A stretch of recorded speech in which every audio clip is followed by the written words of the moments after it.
وَلْتَكُنْ مِنْكُمْ أُمَّةٌ يَدْعُونَ إِلَى الْخَيْرِ وَيَأْمُرُونَ بِالْمَعْرُوفِ وَيَنْهَوْنَ عَنِ الْمُنْكَرِ وَأُولَئِكَ هُمُ الْمُفْلِحُونَ. Afwan, sebelumnya pertanyaan bukan cari gara-gara lagi Ustaz. Kembali menyinggung masalah poligami. Saya coba diskusi dengan beberapa akhwat. Kebanyakan dari mereka lebih memandang poligami itu tidak setuju hanya dengan perasaan mereka. Walaupun mereka mengakui dalam Islam itu dibolehkan dan tidak berani mengatakan itu tidak boleh karena itu terdapat dalam Al-Quran. Tapi mereka bilang bahwa syarat utama poligami harus adil. Maka jika sang istri tidak ridho, tidak merestui suami poligami, maka tidak boleh suaminya nekat poligami walaupun semua syarat sudah terpenuhi. Jadi seolah-olah boleh tidaknya poligami ada di tangan para istri. Jika tidak ada restu istri maka tidak sah dan tidak diperbolehkan karena istri melakukan tidak adil. Apakah benar demikian Ustaz?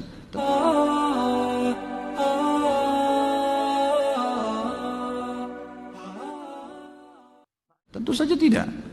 Tentu saja tidak. Sama sekali bukan poligami di tangan istri, bukan juga di tangan suami. Tapi ini perintah Allah Subhanahu wa ta'ala. Tapi begini, apa sih yang membuat manusia menolak sebuah hukum? Apa yang membuat seorang manusia menolak melakukan satu perbuatan perintah agama? Jawabannya satu, kejahilan. Karena kejahilan. Kejahilan akan mendatangkan ketidakamanan. Ini tuh. Kita akan tidak mau datang ke satu tempat karena kita masih jahil dengan tempat itu. Sehingga muncul ketidakamanan. Ah, nanti di sana aman gak ya? Kan gitu. Jadi jawab dengan ilmu. Kalau seorang muslim, saya sudah bilang mau poligami, itu program, harus programin. Kita punya satu perusahaan mau buka cabang perusahaan lain, harus punya planning, program, bukanya nanti kapan, apa langkah-langkahnya, itu dilakukan dari sekarang. Target saya poligami 3 tahun, 2 tahun lagi, maka apa yang saya harus lakukan? 1, 2, 3, 4, 5, gulirkan tuh, gitu kan?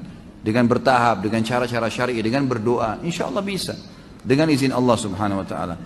Tentu yang membuat tadi perempuan kenapa menolak? Karena masalah masih jahilnya dengan masalah poligami. Seakan-akan poligami cuma maslahat bagi laki-laki gitu kan. Coba antum kumpulin artikel-artikel, semua manfaat-manfaatnya, dibaca antum sendiri, kayakan dulu informasi, baru kemudian jelaskan. Baru kemudian ajak, baru kemudian lihatkan fakta-faktanya, bagaimana mereka bisa menerima. Gitu. Seperti itulah, berikan penjelasan. Dan itu dijadikan sebagai pembicaraan yang biasa sekali. Yang biasa sekali pada saat menyampaikan. Dan itu digulirkan, selain daripada itu ikhlaskan niat, insya Allah akan bisa, gitu kan? Insya Allah akan bisa. Saya sampai hari ini, ya, kalau saya lagi bicara dengan istri saya, alhamdulillah, malah saya yang ditanya. Ada satu akhwat yang sempat hubungin dia, kemudian minta, bisa nggak Ustaz Khalid menikah dengan saya? Ini bahasa dari akhwat itu. Kemudian istri saya yang minta istri saya bicara sama saya sambil duduk. Ini ada berita begini-begini. Sampai saya bilang, udah, saya sekarang masih belum ada hajat. Insya Allah nanti. Saya sekarang akan buat planning dulu. Saya ingin cetak buku-buku saya. Ingin supaya usaha ini jalan. Saya akan melangkah ke sana. Karena dari awal sudah saya jelaskan. Konsep hidup saya adalah poligami. Saya akan sempurnakan dengan izin Allah. Gitu kan. Tapi dengan cara syar'i. Tidak ada sembunyi. Nggak ada sesuatu yang transparan. Istri sudah tahu semua kalau saya tidak ada yang tersembunyi. Semua A, B, B semua jelas. Dari awal. Jadi mereka tidak tahu tidak ada main-main di belakang itu semua. Tapi subhanallah, karena dia tahu prinsip saya itu dan saya juga sudah punya planning ke situ, maka hampir setiap saat dia bicara sama saya, malah dia yang bicara, gitu kan? Malah dia yang bicara, meminta kesian, ini sudah minta, tidak apa-apa, melangkah aja, saya temanin ya, gitu. Bahasanya begitu. Tapi jangan cemburu ya, yang belum. Ini saya bahasakan, artinya ada begitu. Saya dihubungin oleh seorang akhwat kita, semoga Allah jaga, masih gadis ya. Dia tinggal di daerah Bekasi dan sempat memberitakan ke saya, Ustaz apa hukumnya kalau saya dilamar sama ikhwan nanti, saya berikan syarat kalau dia juga poligami nikah sama teman saya. Ada akhwat yang begitu. Mau kenal? Langsung senyum semua. Nggak bisa. Nanti orang khusus yang saya kenalkan nanti. Tapi ada akhwat yang begitu, subhanallah, gitu kan? Jadi satu sisi ada akhwat yang begini, oh nggak bisa, harus adil, dia nolak. Satu sisi ada akhwat yang luar biasa. Bahkan dia sebelum nikah dia sudah minta untuk itu. Ada saya pernah ceritakan ini sebagai penutup akhwat di Makassar, saya kira ikhwah. SMS ke saya, Ustaz, apa hukumnya kalau seorang laki-laki menikahi 3 wanita sekaligus? Ini saya ceritakan karena di sini kan dikasih contoh akhwat banyak yang nolak, gitu kan. Saya ceritakan sisi lain, ternyata di alam kita ini ada orang yang menerima hukum Allah, bahkan mereka banyak komunitasnya, gitu kan. Di Saudi itu sampai yang mengadakan seminar poligami para akhwat-akhwat, ada sama saya cuplikannya tapi dalam bahasa Arab mereka ngomong, gitu kan.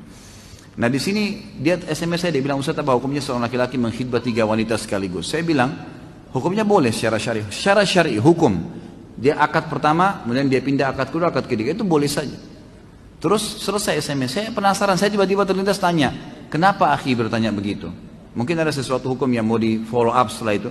Dia bilang, saya salah satu akhwat Ustaz, dan saya sudah sepakat dengan 2 orang sahabat saya untuk menikah dengan 1 suami.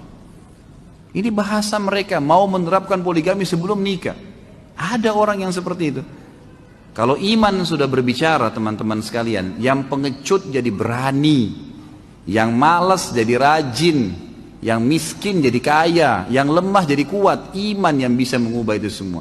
Kalau iman masih belum ada, itu susah untuk dibahasakan, gitu kan? Jadi ini semua bahasa-bahasa yang saya lihat karena belum masalah keimanan. Allahu a'lam.